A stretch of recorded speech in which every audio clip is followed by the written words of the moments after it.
Memory में massive बड़े कार्यक्रम लखनऊ में किए हैं, दूसरी जगहों पर भी किए हैं। तो कैसा रहा आज का दिन राजनीतिक रूप से? देखिए, मुद्दा जो अंबेडकर के अपमान का है वो विपक्ष चाहता है कि लगातार चलता रहे, लेकिन आज के प्रदर्शन में कांग्रेस को नोटिस नहीं किया किसी ने। मायावती का प्रदर्शन रहा, लेकिन कोई बड़ा नेता उनका इस प्रदर्शन में शामिल नहीं दिखा। या यह कह सकते हैं आप कि अब मायावती के पास कोई ज़्यादा बड़ा नेता, बड़ा चेहरा बचा भी नहीं जिसका उल्लेख किया जाए। तो ये एक प्रदर्शन मायावती के लिए आखिरी उम्मीद था, और अब इसके बाद वो आगे प्रदर्शन करेंगी ये कहना मुश्किल है। ब्रजेश जी, अब आम का रस तो सब चूस गो है, खाली गुठली बची है। अब अमित शाह वाले मामले में ज़्यादा जनता में भी कोई चर्चा नहीं हो रही है। हालांकि विपक्ष इस बात पर अड़ा हुआ है कि ये मुद्दा बना रहे, लेकिन अंबेडकर का मामला इतने दल कूद गए कि वो अलग अलग धड़ों में बढ़ता जा रहा है। तो एक सबसे बड़ी समस्या ये आ गई है।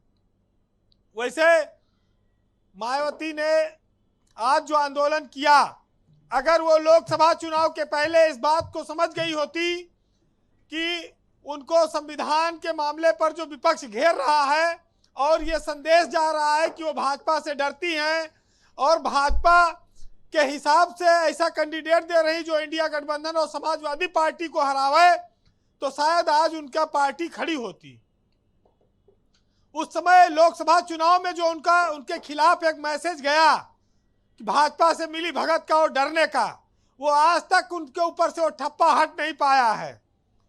पिछले 3-4 दिनों से उन्होंने केंद्र सरकार पर हमला बोला है, गृह मंत्री पर, लेकिन अभी वो ऐसी स्थिति नहीं आई है कि लोग उस पर बहुत भरोसा करें।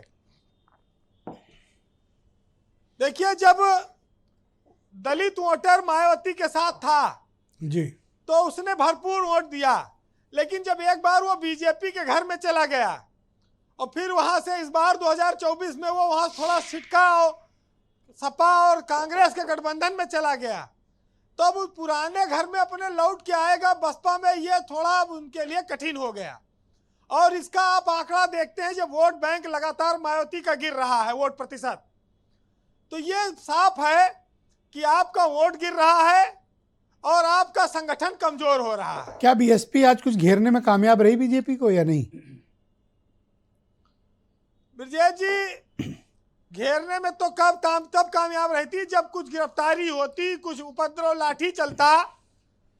टीवी पर फुटेज तो मिला, लेकिन यह है कि अभी हाथी डोला नहीं ज्यादा, अभी लेटे खुराक थोड़ी कम मिल पाई है, अभी और उसको चाहिए चारा। देखा, तो ये हम लोग घंटों भाषण दे तो भी ये बात नहीं समझा सकते जितना कितनी आसानी से वीरेंद्र जी ने समझा दिया। वाह।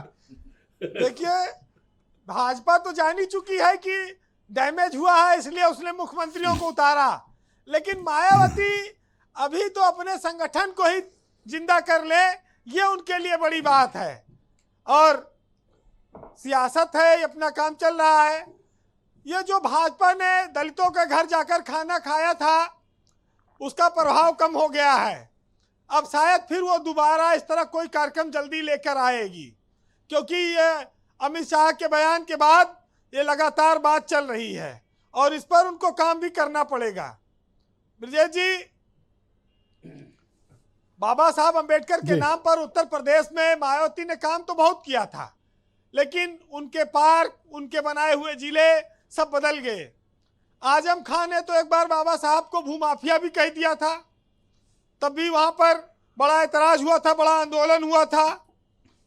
तो ये महापुरुषों का सम्मान और अपमान सियासत अपने हिसाब से करती है जहां उसको सुविधा लगती है, लेकिन ये बात आज जोर शोर से कही जा सकती है कि जो लोग कहते थे बाबा तेरा मिशन अधूरा, मायावती करेंगी पूरा, वो तो बीच रास्ते में रह गई। अब पूरा कौन करेगा, वो ये आने वाले कांग्रेस, भाजपा और समाजवादी तय करें। ब्रजेश जी,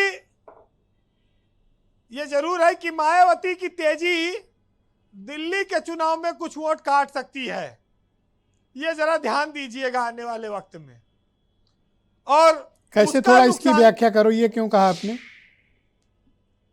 देखिए, कल जैसे एक प्रवक्ता ने कहा था कि मायावती के आंदोलन को हो सकता है कराया जा रहा हो, कहीं से जीवित किया जा रहा हो, तो चूंकि लड़ाई दिल्ली में सीधी है तो वहां पर पूर्वांचल का काफी वोटर है और दलित समाज के लोग भी हैं, तो हो सकता है कि मायावती वहां बड़े कैंडिडेट खड़े करें और अगर वो लड़ेंगे मजबूती से तो फायदा किसको होगा, नुकसान किसको होगा, ये सबको पता है। इसका मतलब आप आम आदमी पार्टी वालों को चैन से सोने नहीं दोगे, देखिए भागेंगे कंबल फेंक के।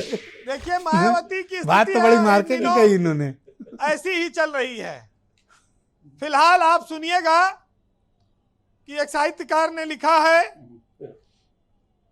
कि मैं खुल के हंस तो रहा हूं फकीर होते हुए, और वो मुस्कुरा भी ना पाया कबीर होते हुए। वो मुस्कुरा भी ना पाया अमीर होते हुए, और यहाँ पर इज्जतें मरने के बाद मिलती हैं। मैं सीढ़ियों पर पड़ा हूँ कबीर होते हुए, और जिसे भी चाहिए मुझसे दुआएं ले जाए, और लुटा रहा हूँ मैं दौलत फकीर होते हुए। बहुत शुक्रिया वीरेंद्र जी, आपने गागर में सागर भर दिया, बहुत शुक्रिया। और कई लोगों को आज आपने काफ़ी तकलीफ में भी डाला है। उम्मीद करता हूँ कंबल फेंक कर भागेंगे। और राय साहब भी चिंता में हंस रहे हैं, लेकिन इनकी चिंता को मैं समझ सकता हूँ। बहुत शुक्रिया आपका।